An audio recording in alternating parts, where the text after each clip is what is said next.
Good evening, everybody. Fuck. Good evening, everybody. Joe Palmont, the Metalhead here. Hope you're going well. It's day 24 of Vlogust, so 1 week left in my 31-day vlogging challenge. I'm quite excited for the next week because this vlogging challenge is going to take me outside of the United Kingdom. So, fingers crossed it all goes well. Today, we're going to talk about crap airports that I've had to fly into and what I've had to do to get from A to B. Now, one of the worst airports that I ever flew out of or into was actually in Bournemouth. I tell you why. It was Christmas Eve 2017. I had a cheap flight from Bournemouth to Malta and then back a few days later. Unfortunately, my flight was like 6 a.m. in the morning, and buses from Bournemouth City to the airport don't start running until 7 o'clock, 8 o'clock, I guess. So I literally had to call a black cab to pick me up from my hostel in Bournemouth and take me to the airport. When I got back to Bournemouth a few days later, it was 10 o'clock when the plane arrived, and there was no buses running. So I told myself, okay, I'm going to walk all the way from Bournemouth Airport to the city centre. And I did that. I was able to, walk past some freeways. It was a bit dodgy, a bit dangerous. But I told myself that I would never, ever, ever in my entire life fly out of this type of airport. I couldn't care how cheap the flight was from Bournemouth or where I was going to. I thought, this is an airport I don't want to use. Now, on my first trip to Italy, I had to change airports between Leonardo da Vinci, like the big one, and the Ryanair one, Campiano. So I take the train into Rome Central, and then I realized, oh, you could actually get, a metro train to where Campiano Airport is. So I did that, but then when I got off the metro, nobody could tell me, how to get to Campiano Airport. So literally, I just jumped into a taxi, and he's want to charge me 55 euros. I was warned many years later that a taxi from Campiano, the city, to the airport would also cost 55 euros. But I eventually only paid half that. I basically said, look, here's some money, that's all I've got, I'm going to go back into the ATM and get you some. A ridiculous airport that I flew out of was Belgrade. It's all because basically I was taking a bus from Belgrade, which I was asking Google Maps for, and it didn't really drop me off at the airport. It dropped me on the freeways and all, and it was a bit weird trying to walk to the airport because there's so many barriers and there were dogs chasing after me. So I just had down a cab, gave him $20 for a 2-minute ride because I love Serbia, I love Serbian people, and with $20 in the man's pocket, that gave him maybe two days worth of lunch, I believe, or double end, depending on how things have changed in the last couple of years. My father lives in Cairns, Australia, so one time I flew into Cairns to surprise him. I ended up paying a lot of money for this. It wasn't like a public bus, but it was just more like a private van that dropped me off in the city centre, and that cost me at least 17 Australian dollars. When I lived at Sydney Airport for many years, I took that stupid, expensive train, which would cost 22 Australian dollars to get from where I lived at Seven Hills all the way to the airport. It wasn't until I realized that I could just get off at Mascot Airport and then get the 400 bus. If I just get off at Mascot Station and then took the 400 bus to the airport. So many years ago, I had to pick up my surrogate aunt from the airport and bring her back home to where I was living in Borkham Hills.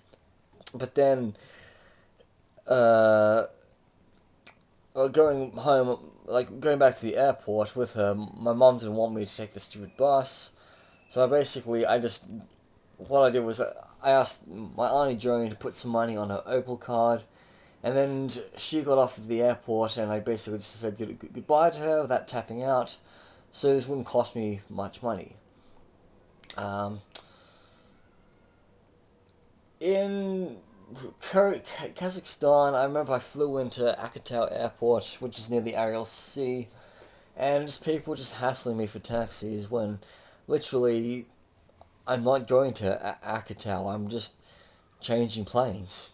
So I'd really hate to have flown into Akatau, and that was like the start of my holiday. If I just basically flew into Akatau and I'm like, great, how am I going to get from this to my accommodation without spending a shitload of money?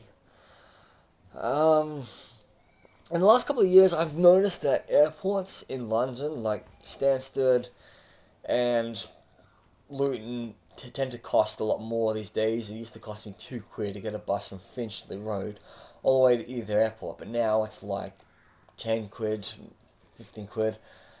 I once paid. The last few times I've came back from Stansted, I've either bought the train, which was half fare for me at the time, or I basically just took the bus to Stratford because it's closer to me. A airport I've never flown out of would be Southend because it's not even in London.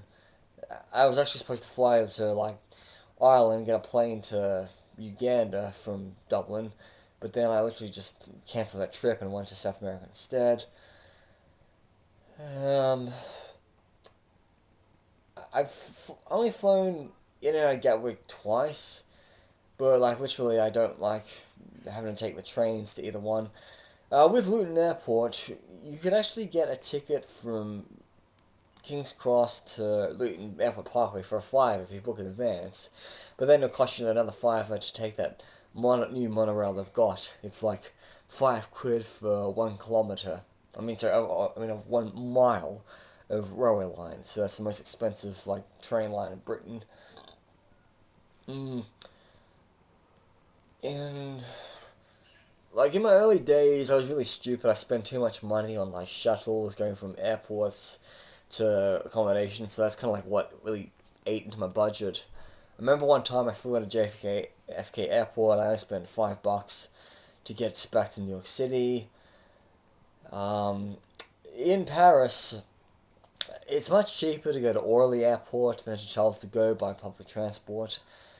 When I flew to South Africa last year, it cost me around 12ish euros to get a ticket from the heart of Paris all the way to Charles de Gaulle by metro.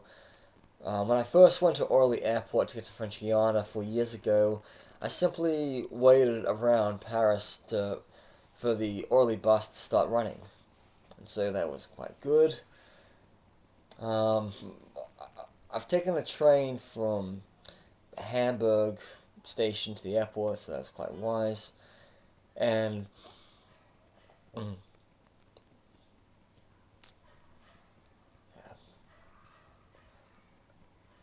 in India, I was really stupid to basically take a freaking get my hotel to pick me up from the airport because that's going to cost me more money than my accommodation. So that's really expensive. You're best if you can try to take a metro train if you can in Delhi. Singapore, I've always thought that's a good airport to fly in and out of. In Malaysia, many years ago, I used to have to get a bus from KL Central to the old airport. But nowadays you can still get the bus because it's much cheaper. Because if you take that train from the airport to KL Central, it tend to cost a lot of money. In Papua New Guinea and Port Moresby, I literally don't think there's any public transport from the airport. I just hired a driver to drive me around town, so that was literally it. In Timor-Leste, I was forced to take a taxi by the police because they were being scumbags to me. I just gotten off. I just ignored, like, people, all these taxi drivers. I literally thought, I could get one of those microlets, and then the police are stopping me from, like, using it. They're trying to, like, screw me around. And my taxi driver just can't even remember the damn place. So I was like, F you, I'm gonna find another one. Kathmandu Airport is one of the worst airports to fly into, because basically you'll have, if you don't book your accommodation, you'll have a shitload of people coming out to you and bothering you to take you to their friggin' hotel and all, and then scamming and overcharging you. It's a heap of crap. That's why I've never gone back there after 2 times. Um, mm. But one of the worst airports I ever took a taxi to was it's this airport in Dhaka. It's like 40-ish kilometers away from the city centre. I had no idea how to get there, so I initially paid like €100 for a guy to drive me there, even though I thought like this is really expensive. But I thought that you're a nice man. You are really poor. You could do well with this €100. But in my opinion, Senegal was an absolute shithole because of all the corruption and bribes by racist dumb shits. So, uh, if I just read up things up properly, I would have pinpointed a location where I could have gotten a bus to for a couple of francs back to the airport. But initially, I wasn't really supposed to fly out. I was supposed to travel overland back to Mauritania, back to Morocco, and fly to Paris from there. But the Senegal authorities had to be retarded, racist, and stupid to me, and I wouldn't do it again. Um, in Johannesburg, I believe that train you take, it tends to cost a lot of money. I was told by local people that, basically, you could just hire a Bolt, like just walk out of the airport, hire a Bolt to get to the next station, and then you won't really pay so much money to get to Johannesburg or Pretoria. But I was like, well, South Africa's a cheap country. I don't really care that I'm paying like 200 Rand to get to the airport. That's nothing in my currency. I'd rather get to the airport in one piece rather than having so many delays. And this concludes my video about flying out of horrendous airports. Hope you all have some great experiences going from A to B when you land in a new country. Anyway, Martin the Metalhead, over and out.